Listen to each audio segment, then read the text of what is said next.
Another win for the Minnesota Wild and another win for Filip Gustavsson. We break down a 4-2 win for the Minnesota Wild over the Washington Capitals on tonight's Locked On Wild Postcast.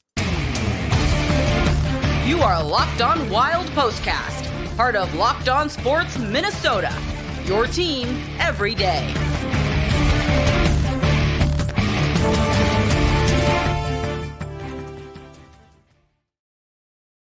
And welcome into tonight's Locked On Wild Postcast as the Minnesota Wild come away with a 4-2 win over the Washington Capitals.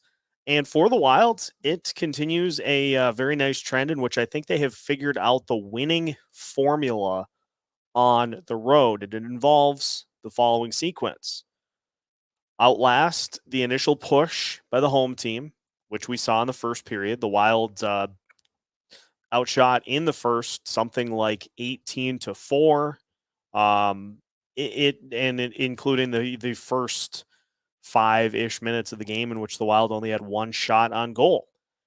The Capitals were physical. The Capitals controlled zone time, and yet the Wild did what they needed to do in order to keep the Capitals off the scoreboard, except for the one goal, which was just an instance in which you have a couple of Wild players communicating back and forth, maybe not vocally, but mentally, as to where they need to be and spreading out from in front, which allows the Capitals to gain just enough room in front to slip a shot past Filip Gustavsson. So 1-0 goal there. But the Wild weathered that. We go to the second period. The Wild score within the first minute. Yes, they did give up the second goal of the game to the Capitals, but the push didn't stop from there. The Wild took that second period opportunity, and they were able to hammer it into a couple of additional goals. The Wild rode their goalie in the third period, and then they get an empty netter to put it out of reach.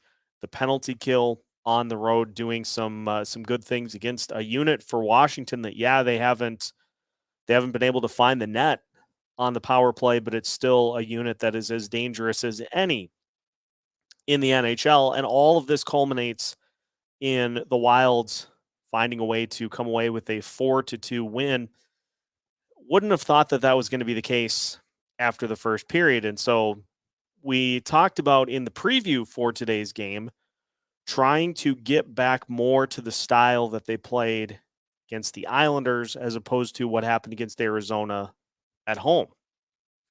And the Wild did that. I think one of the more interesting parts of this game was that the Wild used the same formula for all three of their even strength goals in that second period. Screener in front of the goalie, shot from a defenseman out near the top of the zone or further out on the perimeter. And the Wild did that twice from Jared Spurgeon, once from Jonas Brodin. And you get screens from Ryan Reeves, you get a screen from Jordan Greenway, and you get a screen from Brandon Duhaime to put all of those goals in past Charlie Lindgren. And this was the only thing I think that we didn't touch on in the preview of tonight's game, was the fact that Lindgren is a little bit of a smaller goalie than some that the Wild have faced. And so those shots were high. You have the one Spurgeon shot that just kind of slips past Jordan Greenway, who is setting a screen. It's a shot that's, up about here. So you have that one, you have the other Spurgeon shot, and then you have the Brodin just tightrope walk around the zone and then sending one towards the net. So it was a formula for the Wilds that they obviously looked at heading into this game, and they were able to use it to beat what has been a pretty good goalie for the Capitals here over the last month and change. And yes, Ovechkin did he did assist on a couple of goals, but the Wild were able to keep him from scoring and really taking things over to the point that it almost was maybe a little too much attention on Alex Ovechkin on the two goals that he was a part of. But at the end of the day, you are a team playing on the road at the start of a 4-game road trip.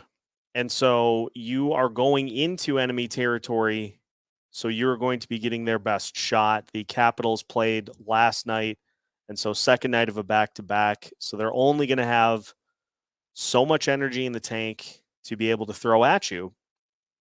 Wilds weathered it, and they played a really good second period to take control of this game. And then when the Capitals got into kind of do-or-die time, the Wild were able to weather that as well. But this has been the story of the entire season so far. Is it's not last year's team, and these games are going to be tighter. These games are going to feature stretches in which the Wild are not able to manhandle the offensive zone like they did last year. But we're starting to more consistently see this team, especially on the road, be able to take early punches and come back and throw one themselves that ends up being the knockout blow. And that's what you have to do on the road, especially against the opponents that the Wild are going to be playing over the next 3 games after tonight. You're not going to go into Carolina and dominate play for the entirety of the night. They're going to have instances in which they are able to control the pace of play. You really have to just kind of dig your feet in, brace yourselves defensively, focus on that defensive side of the game. And we got that in addition to Filip Gustavsson just continuing to really put a fantastic stretch of hockey together, 11th win of the season, and a guy who, again, made really good saves. And I think the one that sticks with me the most from Gustafsson's game in this one was the Alex Ovechkin shot, rebound, immediate second shot. And I think this is the Filip Gustavsson experience in a nutshell, because Marc-Andre Fleury in that same situation, depending on how things were going, he may have sprawled out to try to save that initial shot. And if he was not able to get to it, might be a goal, but Filip Gustavsson stays back. Initial shot comes off of him. The rebound goes to Ovechkin, and the second attempt just goes right back in. And so Gustafsson stays home and is able to get both blocks. There were plenty of other good saves, but that was the one I think that really stood with me in this game, is to just show how far Gustafsson has come, that he stayed back and didn't overcommit too early to potentially allow Ovechkin to get one in at that point. So the road trip starts off with a good win against a pretty good Capitals team, a team that has struggled to score goals here recently, but still a team that is just as dangerous as they've been, just an Ovechkin heater away from rattling off a win streak. And so Wild pick up a nice win, and that hopefully will set the tone for what is to come here for the rest of this trip. We'll take a look at what is coming up for the Minnesota Wild, as well as a couple of other notes to get to from tonight's game as we continue tonight's Locked On Wild postcast after this. Tonight's Locked On Wild postcast is brought to you by Athletic Greens. Our next partner is a product I use literally every day of the week. And I started taking AG1 because it simplifies your vitamin and supplement routine. With just one delicious scoop of AG1, you're absorbing 75 high-quality vitamins, minerals, whole food sourced superfoods, probiotics, and adaptogens to help you start your day right. Plus, it's lifestyle friendly. Whether you eat keto, paleo, vegan, dairy-free, or gluten-free, AG1 is a small micro habit with big benefits. It's one thing you can do every single day to take great care of yourself. And right now, it's time to reclaim your health and arm your immune system with convenient daily nutrition. It's just one scoop in a cup of water every day. That's it. No need for a million different pills and supplements to look out for your health. And to make it easy, Athletic Greens is going to give you a free 1-year supply of immune-supporting vitamin D and 5 free travel packs with your first purchase. All you have to do is visit athleticgreens.com/NHL network. Again, that's athleticgreens.com/NHL network to take ownership over your health and pick up the ultimate daily nutritional insurance. Tonight's Locked On Wild postcast is also brought to you by betonline.net. They're your number one source for betting info plus stats, news, and analysis. You can get the latest odds and trends for every professional and amateur league out there, from pro football to college bowl season to the NBA and the NHL. They've got it all at betonline.net. And if you love sports podcasts, you can even find those at BetOnline as well. They are always the fastest and easiest way to get your betting info. So head to their website today or use your mobile device to learn more about the trends and the action at BetOnline, where the game starts. Continuing tonight's Locked On Wild postcast, Minnesota Wild pick up a 4-2 win over the Washington Capitals, 6-2-1 in their last 9 road games here this season. So, again, as we talked about, they found the formula: absorb the punch, throw the counter punch, and we've talked at points this year about the Wild lacking empty net magic. The empty net magic has been there. It's just that the Wild haven't been the ones scoring after they pull their goalie. The Wild have been the ones scoring after the opponent pulls their goalie to try to get back into the game. It's, I believe, now 8 of the last 9 times the opponent has pulled their goalie. The Wild have lit the lamp. So they are finishing these games and coming away with wins as well. But it's not to say it wasn't at points a little dicey.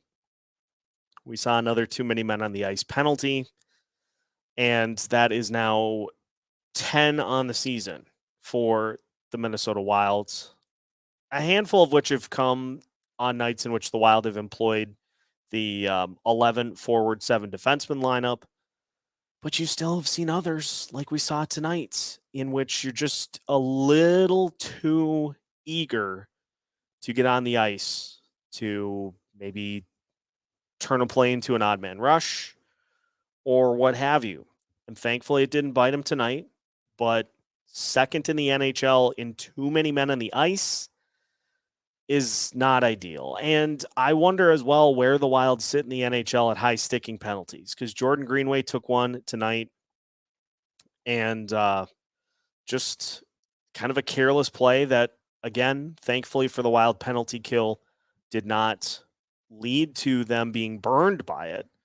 And credit to the Wild's penalty kill here this evening as well. They were very aggressive at the point of attack. Washington had struggles even getting the puck into the offensive zone. They did have a couple of instances in which they were able to get some shots on net, but the Wild did a good job of limiting them even entering the offensive zone. And in the instances in which they were able to steal the puck away, bringing it all the way back down and trying to get some zone ice time on the other side of the net with the Capitals on the attack. So all in all, just a good win for the Wild here this evening. And we have talked about players who may find themselves on the trade block. And so interesting to see kind of how they deal with it here over the next handful of games as we move down the stretch. Matt Dumba got turned around on the first goal of the game by the Capitals, which he was I think, trying to kind of spy Alex Ovechkin, and as a result, lost contain right in the middle of the ice. And the Capitals turned that into a goal, and then Jordan Greenway had a couple of turnovers. He got flipped into the Capitals bench at one point. He had the high sticking penalty, but he did also assist and step in on the Spurgeon goal, one of the Spurgeon goals. And so uneven night for him, but at the end of the day, whether those guys stay throughout the year, whether they get traded, the Wild do have options in the lineup and options to fill. I myself am wondering if we see Mason Shaw against the Hurricanes, we'll have to wait and see how that is handled, because who's going to come out if you do go that route? Do you take Ryan Reeves out?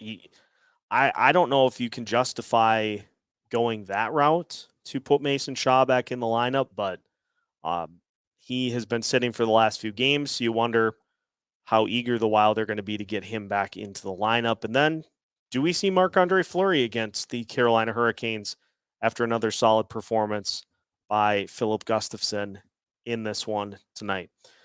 These are all good problems to have, though, for the Wild as we've moved through the middle part of January. Fully healthy lineup, 2 goalies that have been performing well at this point in the season, to where you don't feel like you have to ride one as opposed to the other. And so we've seen kind of the every other approach for the Wild over the last several games. These are good problems to have. And with how things are going for some of the other teams in the Central, I would much rather be in the spot of fully healthy with 2 good goalies and just see how the rest of this road trip goes and see how things go as we move towards the trade deadline. So all in all, a good win for the Minnesota Wild tonight, 4-2 over the Washington Capitals. We'll do it all again on Thursday as the Wild take on the Carolina Hurricanes in Game 2 of the road trip. But that will do it for tonight's Locked on Wild postcast. Thank you to everybody that tuned in to get the recap of how things went for the Wild in their 4-2 win over Washington. Make sure you follow Locked on Wild on all of your favorite podcast platforms. Follow us on YouTube. Follow us on your favorite social media platforms as well, as we keep you up to date with all things Minnesota Wild. We have new episodes every day of the week. We've got pregame content. We've got postcasts, all in an effort to keep you as up to date on the Minnesota Wild as we possibly can. And it's all part of the Locked On Sports Podcast Network.